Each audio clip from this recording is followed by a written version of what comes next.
Assalamu alaikum. This is your host EHTESHAM NAQVI, a special program from SYED TV, and I have a guest, Maulana Sayyid Safi Haider Abdi. I'm grateful to him because he is broadcasting this program from the Chicago. He has a death in the family, and I offer my condolences on behalf of my program and as well as the community member. We're going to start this program with the recitation of the Holy Quran. Would you start, please, Maulana? أعوذ بالله من الشيطان الرجيم.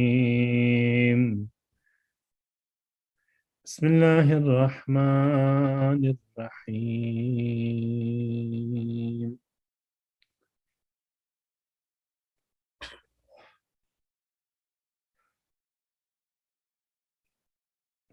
الرحمن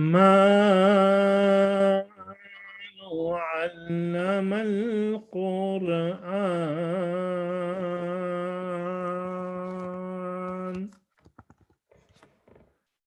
الرحمن علم القرآن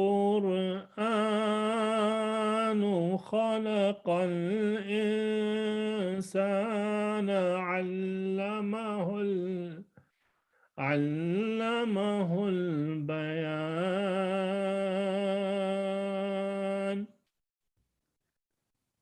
الشمس والقمر بحسبان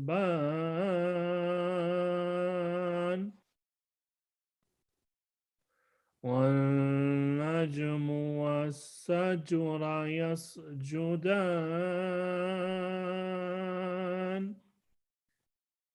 والسماء ورفعها ووضع الميزان. صدق الله العلي العظيم وصلى الله على محمد وآله. So we are going to start the where we left yesterday, right? Yes. Okay, so please go ahead and give a talk, and then we'll at the end we'll have the question answer. Inshallah ta'ala.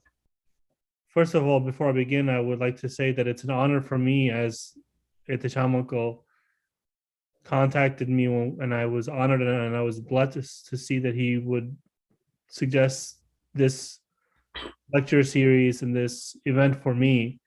And because I promised him, I'm not going to take back on my promise. So whatever situation I'm in, I'm going to make it, inshallah, until the remaining months of Ramadan.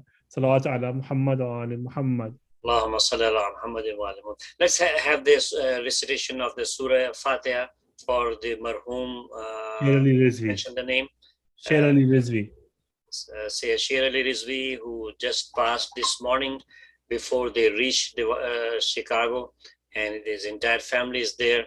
And I offer my condolences to Shabi Haider and his family, and Farheen, his father-in-law, and on behalf of all the congregation. Very sorry to hear that. Inshallah, I keep you updated. Maybe the funeral is tomorrow, I guess. Yes, it's going to be tomorrow. They're going to perform the ghusl and kafan today, and the funeral is going to be tomorrow in the morning. And people can offer Salatul Wahshat for tomorrow night, inshallah. Okay. All right. Okay, so Bismillah, a'udhu billahi minash shaitanir la'inir rajim. Bismillahir Rahmanir Rahim. I seek protection with God from shaitan, and I begin in the name of God, the Beneficent, the Merciful. Alhamdulillahi Rabbil Alameen. All praise belongs to God, Lord of the worlds. Wassalatu wassalamu ala Sayyidina Muhammadin wa alihi at-tayyibin at-tahirin. Allahumma salli ala Muhammad wa ali Muhammad. And may his peace and blessings be upon the Holy Prophet Muhammad and his pure and infallible progeny. Allah subhanahu wa ta'ala, and the verse of the Quran that I had chosen to be the discussion topic for the series of lectures is a verse that says, Udu'uni astajib lakum. And that is a very important verse when it comes to the month of Ramadan, because when we talk about Ramadan, a lot of times it's just about iftar and too much food. Maybe it's extra namazes that we don't understand. But Allah subhanahu wa ta'ala is not saying that He wants our iftar, or He wants our excess food, or that He wants us to perform prayers that we don't understand. The whole point of this month is to build a connection with Allah subhanahu wa ta'ala. The whole reason for the being of this month is to build on what Allah subhanahu wa ta'ala has said to be the best of months. When Allah subhanahu wa ta'ala says this is the best of months, and its night are the best of nights, its days are the best of days, we should treat it as such that this is the only time, the best time that we have. And last time I mentioned that Laylatul Qadr is one of the nights of the month of Ramadan. There are other references, and different mufassirin have mentioned different times the month of Ramadan has been mentioned, or some of the fadilah of the nights of Ramadan have been mentioned. And for example, wal fajr, by the dawn, walayalin ash, and by the 10 nights. Some mufassirin have said that this 10 nights thank you, because are the 10 nights of Muharram, but others have said that the last 10 nights of the month of Ramadan. And in these last 10 nights, a lot of our brethren of Ahl Sunnah, they sit in i'tikaf, because these nights are so holy that it is recommended that you sit in i'tikaf for 3 or 5 or 10 nights, 10 days in the mosque, and you do nothing but the dhikr and the tazkirah of Allah subhanahu wa ta'ala. When we talk about, therefore, Ramadan, this is the month of dua, this is the month of hajat, this is the month of spiritual perfection, spiritual purity. And this is the month where we seek ourselves to become the one with God. One of my most favorite philosopher of the Safavid era, Safavids was a Shia dynasty that became Shia actually, and they ruled Iran for, I would say, a couple of 100 years, 200-300 years. And one of the philosophers is Mullah Sadra. He says that mankind partakes in 4 journeys: from the creation to Allah with the truth, from Allah to Allah with the truth, and then from Haqq down to creation, and from creation down to with the creation with the truth. When we say as Muslims that this month is a month of ibadah, the ibadah of this month is manifested in the nature of giving and feeling the suffering of other human beings. When I feel the suffering of a brother or a sister who does not have food for the day, does not have drink for the day, that is what this month is all about. You know, the Prophet ﷺ has said that he who wakes up in the morning and is not concerned, the first thing that he doesn't do is express concern for the affairs of his Muslim brother, he's not a Muslim, period. There are other traditions that even go further than that. When we say that this waba of corona, for example, has befallen the world, it's a test, yes, but not a test for those who've gone through corona. It's a test for those who have the means to prevent the spread of the disease. In the same way, when we talk about having the sustenance, having food and not having food is not a test for me for not having food. It's a test on that person who has the means of giving food and does not give food to those who need it. The Prophet says that the faith of that person is called into jeopardy who has food, but his neighbor is hungry. Prophet Ibrahim alayhi salam, he was known for his sufra, for his dastarkhan that he used to set out for people. And he would never, ever eat without having somebody sitting by him and eating as well. He would never do that without having somebody sitting with him and eating too. Because the ni'mah of having to feed someone is so strong and so high that the blessing, the barakat of that knows no borders. So let us resolve in this month to be the reason for the existence of the month, that is the giving nature of the month of Ramadan. The giving nature of the month of Ramadan is such that it completes all the ibadah. This is not just in Islam, and we have people who say, look, I'm a Muslim. Isn't that enough for me to get to paradise? Salah, please. Is that not enough for me to get to paradise? I should not have to do anything. But faith, iman, is in amal. But this is not something that is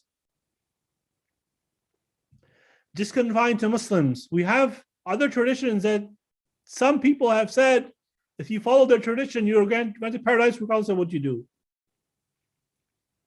For example, in the New Testament, and I was reading this for class as well, there are two apostles that are mentioned in the New Testament with this regard. The one is Paul, the one who spread Christianity to non-Jewish people, to non-Hebrew individuals, to Gentiles, to those who did not believe in Allah, like the Roman religion and every other religion. And then there is the Apostle James, who according to Christianity is a blood brother of Jesus. Now, we don't believe that, but they have that. Paul says that faith is enough to get you into paradise. Yani many iman le aaya, I have had faith, and that's enough. James, however, says faith without action is dead. Iman, when you have no means of performing the action, or you do not perform the action that this iman requires, is dead. Forget your salat, forget everything. If I do not care for the affairs of my brother and sister in humanity this Ramadan, forget it. There needs to be action. And we were talking about the spirituality of the month of Ramadan. We talked about differences between the prayer, for example. When we talk about prayer, now the first question is, did Allah ordain the 5 salat for previous nations? Allah ordained salat for previous nations as well. But then those, they might have had different types of salat. They might have different timings for salat. When the original timing for salat came, I forget how many, but there were dozens of salat the Muslims had to pray. Then Prophet Muhammad went on Mi'raj, and he brought down the recommendation of Allah subhanahu wa ta'ala, the command of Allah, that 5 daily prayers are wajib, and the others are nawafil. They recommended. This was the blessing of Mi'raj. Sorry. But this was the greatness of that message, that Allah subhanahu wa ta'ala, when the Prophet went to meet his Lord in the heavenly physical ascension of Mi'raj, when he had met all the prophets, when he had prayed in front of all the prophets, prayed for all the prophets, when he went to the station, when Jibreel could not go forth, and he brought down the blessing of salat. What is this salat? Salat is the muhar of submission, and the muhar of salat is sujood.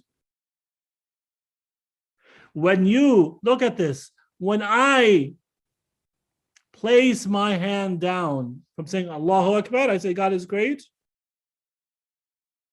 God is great. All false deities, for example, I distance myself from them. My nafs, my khahishat, my inner shayateen, those people who want to influence me to do haram in this world. And maybe I don't like what my parents say, but because they are my God's representative in the family, I obey them. Maybe I don't like it, but I obey them. I work to serve Allah subhanahu wa ta'ala. Allahu Akbar, God is the greatest. And then we recite the surah, and then we go to sajda. Sajda is that station where Jews had sajda, they got rid of it. Christians had sajda, they got rid of it. But there are other non-Muslim nations that still have sajda as a part of their meditation or prayer. Tibetan Buddhists, when they pray, when they perform their meditation, some of them, they have a sajda where they lie face front in front of the earth as a sign of complete humility. And we have, in our tradition, in the Shia tradition, we put the turba of Hussein in front of us. And we do sajda in front of the turba of Hussein, salamullahi alayhi. And that is the greatest of blessings. I had wanted to talk about so much, time's almost coming running to an end. Maybe 5 more minutes, inshallah, and then we'll move to a question and answer session. That is a prayer. But you see, and I want to make this distinction very clear. Christians have what they call petitionary prayer. Yani Allah ke samne petition kar rahe hain. God give me this, God give me this, God give me this, God give me this. Jews, they don't have petitionary prayer, they have liturgical prayer. And Buddhists, they don't have prayer, they have meditation. Our salat is supposed to be a combination of the petitionary prayer of the Christian and the meditation of the Buddhist. Now, the sum is greater than the whole. You cannot actually divide them and say that they are two separate parts and they become one. It's 2 + 2 = 4, or 3 + 2 = 5. No. The sum is always greater than the whole. What you get out of the concentration aspect of your prayer is far more important than just meditation or just petition. Of course, then we have liturgical prayer as well in our tradition. Yani those du'as, for example, in the Psalms, there are prayers for the Jews. We have Du'a Kumail, we have Sahifa Sajadiyya, we have Wadhaif al-Abrar that tells us the du'as. And what a blessed day and month to talk about the idea of du'a. Ya Aliyu Ya Azim. O great the high, Ya Ghafuru Ya Rahim. O Ghafur, O merciful. Anta Rabbul Azim. You are the great Lord. Alladhi laysa kamithlihi shay. There is nothing like him, like you. Allahumma aftatihu thana bihamdik. And of course, we have the dua, the munajat of Imam Ali. There's a very beautiful section of that munajat. And inshallah, after tomorrow is a dedication to Imam al-Hassan, because digestion for Imam al-Hassan, I will not be able to make it. It's on Wednesday and I have class. But inshallah, we will talk tomorrow about Imam al-Hassan. But I have decided to do an exegesis or a tafsir of some of the main points of the du'as of Ramadan in the light of the Holy Quran. And we can have a further discussion on that. When we talk about this prayer, this munajat of Amir al-Mu'mineen, Imam Ali is Imam Ali. He's the one who says, if all the veils between me and Allah were lifted, my iman would not increase because my iman is already at its height. When he goes to his Lord, Jazakallah. Jazakallah. when he goes to his Lord, he says, Anta al-Baqi wa ana al-Fani. You are the everlasting. Yani, فَأَيْنَمَا تَوَلُّوا فَثَمَّ وَجْهُ اللَّهِ. The face of Allah subhanahu wa ta'ala will always remain. And I am the perishing. This is Ali. فَاتَهِ خَيْبَر, فَاتَهِ خَنْدَقْ, فَاتَهِ Hunayn. فَاتَهِ everything that he fought, he conquered. He says, Anta al-Baqi wa ana al-Fani. You are the everlasting and I am the one who will perish. I look like there's some Wi-Fi problem, and our time is also coming to the end. And I will take permission from the Maulana to Yes, depart from this session because almost 7 o'clock our next program is going to be on, which is in Urdu, and that will be the guest Maulana Sayyid Ali Haidar Abdi. But let me thanks to Allah subhanahu wa ta'ala with the dua from the Surah Al-Naml. My Lord, grant me that I should be grateful for your favor which you have bestowed on me and on my parents, and that I should do good such as you are pleased with, and include me by your mercy in the rank of your righteousness servants.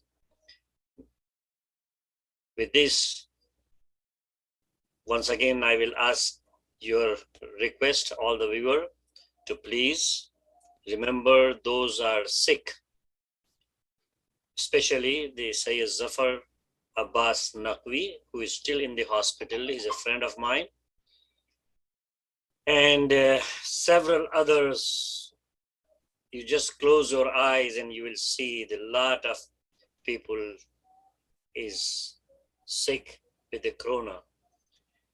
And when we are asking prayer for ourselves, is obligation that we should have the prayer for others, and then God will definitely listen to your prayer. And those are left for this dunya, may Allah give reward, rest in peace. So many friends, especially in India, these days we are getting the news, they are in big trouble and their corona is like a crazy. So I will request Maulana to make a dua for at the end of this session, and we are going to look forward tomorrow. And if you have any problem for tomorrow, please let me know tomorrow so we can adjust. Otherwise, we'll meet you at 6:30 again. Maulana Safir Abdi, when you just make a dua for everybody, and we continue to other program. Thank you. Bismillah ar-Rahman ar-Rahim. أَمَّا يُجِيبُ الْمُضْطَرَّ إِذَا دَعَاهُ وَيَكْشِفُ السُّوءَ. أَمَّا يُجِيبُ الْمُضْطَرَّ إِذَا دَعَاهُ وَيَكْشِفُ السُّوءَ. أَمَّا يُجِيبُ الْمُضْطَرَّ إِذَا دَعَاهُ وَيَكْشِفُ السُّوءَ. أَمَّا يُجِيبُ الْمُضْطَرَّ إِذَا دَعَاهُ وَيَكْشِفُ السُّوءَ. أما يجيب المضطر إذا دعاه ويكشف السوء. Ya Allah, Ya Allah, Ya Allah. Ya Allah, we are surrounded in the dark night of Corona. We ask you to heal this world with all those who are suffering. We ask that this suffering be lightened. We ask for the blessings of Muhammad and all those who have died in this year and the previous years. And we ask you to shower the blessings of Muhammad on all of us, so that we can earn the khidmat of Bibi Fatima Zahra in the Akhirah. Sallallahu ala Muhammad wa ali Muhammad.